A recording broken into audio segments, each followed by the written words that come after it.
যিটো শ্বহীদ দিৱস এইটো পালন কৰিবলৈ সক্ষম হৈছে।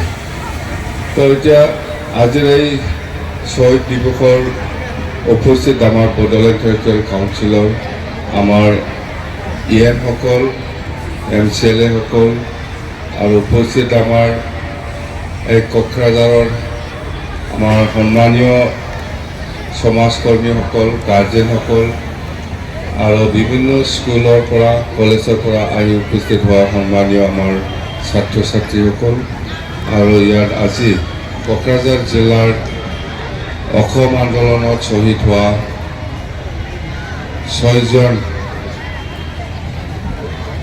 শ্বহীদৰ আমাৰ সন্মানীয় গাৰ্জেনসকল, প্ৰথমে মই আপোনাৰ সকলোলৈ মোৰ আন্তৰিক শুভেচ্ছা যাচিছোঁ। তো অসম আন্দোলন বুলি ক'লে সকলোৱে গম পায় যে অসমৰ অস্তিত্ব স্বাৰ্থত বা অসমৰ অস্তিত্বটো ৰক্ষা কৰিবৰ কাৰণে ৰক্ষাৰ স্বাৰ্থত এই অসম আন্দোলন হৈছিল। এই অসম আন্দোলনটো এটা সময়ত আমি যিমান জানো, এটা সময়ত অসমৰ যিটো অৰ্থনৈতিক হওক বা যিকোনো এডুকেশ্যন হওক বা কমিউনিকেশ্যন যিকোনো ক্ষেত্ৰত অসমৰ অস্তিত্বটো মানে থাকিব না নাই এনেকুৱা অৱস্থা এটা পৰিৱেশ আহিছিল। সেইকাৰণে অসমত থকা যিমান জাতি জনগোষ্ঠী হওক, ৰাজবংশী হওক, বড়োই হওক বা আদিবাসী হওক বা অসমীয়াই হওক, মিচিং, গাৰো, ৰাভা, অসমত যিমান জাতি জনগোষ্ঠী আছে সকলোৱে একগোট হৈ পেলাই এই অসমৰ অস্তিত্বৰ ৰক্ষাৰ স্বাৰ্থত এই আন্দোলনটো হৈছে বুলি আমি জানো বা সকলোৱে জ্ঞাত। তো আজি যে আমি অসমত ইমান সুন্দৰকৈ শিক্ষা ল'ব পাৰিছোঁ বা বিজনেছ কৰিব পাৰিছোঁ, গোটেই বা আমাৰ ইকনমি যিখিনি ডেভেলপমেণ্ট হৈ আছে, তো আমি ক'ব লাগিব যে অসম আন্দোলনত যিসকল শ্বহীদ হৈছে ইহঁতৰ অৱদান আছে।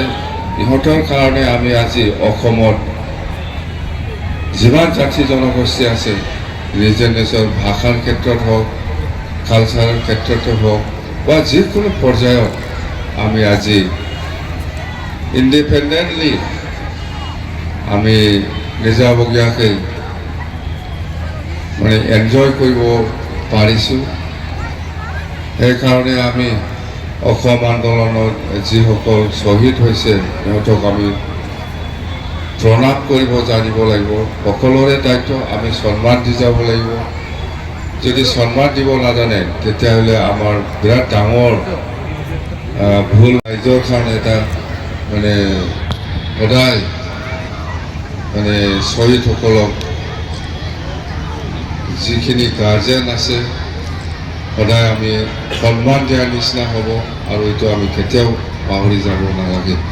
তো অসম আন্দোলনৰ অসমৰ স্বাৰ্থত অসমৰ অস্তিত্বৰ স্বাৰ্থত যিখিনি উদ্দেশ্য লৈ পেলাই এই অসম আন্দোলনটো হৈছিল চবেই জানে যে আজিৰ দিনত ৰাজবংশীসকলে নিজৰ ভাষা সংস্কৃতি ৰক্ষাৰ ক্ষেত্ৰত হওক, বড়োসকলে নিজৰ ভাষা সংস্কৃতি ৰক্ষাৰ ক্ষেত্ৰতে হওক, গাৰো, ৰাভা যিমান জাতি জনগোষ্ঠী আছে সকলো জাতি জনগোষ্ঠীৰ অস্তিত্বই এটা সময়ত মানে শেষ হ'ব নিচিনা এটা পৰিৱেশ আহিছিল।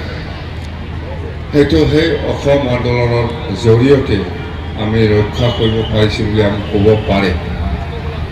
তো আজি আপোনালোকে ইয়াত হয় ভাল ভাল স্কুল বিল্ডিং দেখিছোঁ। আজি ঠিক আচলতে হয় অসমটো এটা স্বতন্ত্ৰ মানে বেলেগ কাণ্ট্ৰি নহয় বা বেলেগ দেশ নহয়। অসমটো ভাৰতৰ ভিতৰতে থাকি হ'লেও অসমৰ ক্ষেত্ৰত কিয় ইমান ডিফাৰেণ্ট বা ইমান কিয় পিছ পৰা, অসমটো কিয় চৰকাৰে নাচায়, এনেকুৱা বহুত ধৰণৰ আলোচনা বিলোচনা হৈছে বা বহুত ধৰণৰ মনত আঘাত লাগিছিল। সেইকাৰণে আমিও অসমটো বেংগল বিহাৰ বা উৰিষ্যা বা যিকোনো বেলেগ বেলেগ ষ্টেট যেনেকৈ ইমান উন্নতি হৈ পেলাই আছে, এনেকুৱা এই অসমত থকা সকলো ৰাইজেও এনেকুৱা ফেচিলিটি বা এনেকুৱা উন্নতি হোৱাটো আমি বিচাৰোঁ। অসমত তেল উৎপাদন হয়, অসমত চাহ উৎপাদন হয়, কিন্তু ইয়াত উত্থাপন হোৱাটো বাহিৰত লৈ যাই পেলাই কাম কৰি আছে। তো সেইটো অসমতে তেল উত্থাপন হয়, অসমতেতো এই ইণ্ডাষ্ট্ৰিটো বহাব পাৰে, চাহটো ইয়াতে হয় কিন্তু বেলেগত লৈ যায়, এই চাহ প্ৰডাকশ্যনটো ইয়াতেতো বনাব পাৰে, তেতিয়াহ'লে কিমান মানুহৰ জব মানে কাম পাব পাৰিব। অন্যান্য বহুত কাৰণ আছে। শিক্ষাৰ চাইডতো আগৰ দিনত কিমানটা ইউনিভাৰ্চিটি আছিলে, মেডিকেল কলেজৰ ক্ষেত্ৰত কিমানটা মেডিকেল কলেজ আছিলে। তো এইবিলাক গোটেই এই অসম আন্দোলনৰ যিটো উদ্দেশ্য লৈ পেলাই আন্দোলন কৰিছে, সেইটো আজি আমি দেখিবলৈ পাইছে যে আমি পাওঁ। চাওক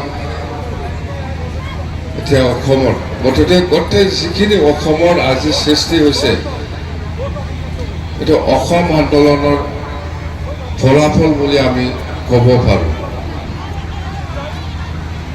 আমি বেংগল বিহাৰ বা উৰিষ্যা বা ৰাজস্থান নিচিনা ষ্টেট হ'ব বিচাৰিছোঁ অসমত কিয় ইমান ডিফাৰেঞ্চ আছে, একো না শিক্ষা দিশত ইউনিভাৰ্চিটি অকল গুৱাহাটী ডিব্ৰুগড় বা শিলচৰ এনেকুৱাই আছে, বা মেডিকেলৰ ক্ষেত্ৰত মুঠতে কৈ পেলাই শেষ কৰিব নোৱাৰে। বহুত ক্ষেত্ৰত অসমে পিছপৰা আছিল। গতিকে আমি প্ৰণাম কৰিব জানিব লাগিব আমাৰ যিসকল অসম আন্দোলনত শ্বহীদ হৈ গ'ল, ইহঁতক আমি সদায় প্ৰণাম কৰিব জানিব লাগিব, বা ইহঁতৰ শ্বহীদৰ আজি অসমবাসী ৰাইজে এইটো এনজয় কৰিবলৈ পাই আছে। আজি আপুনি যিমান স্কুল কলেজৰ কথাই হওক বা যিকোনো, গতিকে এইটো আমি আজিৰ দিনত আমাৰ মাজত আলোচনা কৰি পেলাই শেষ কৰিব নোৱাৰে।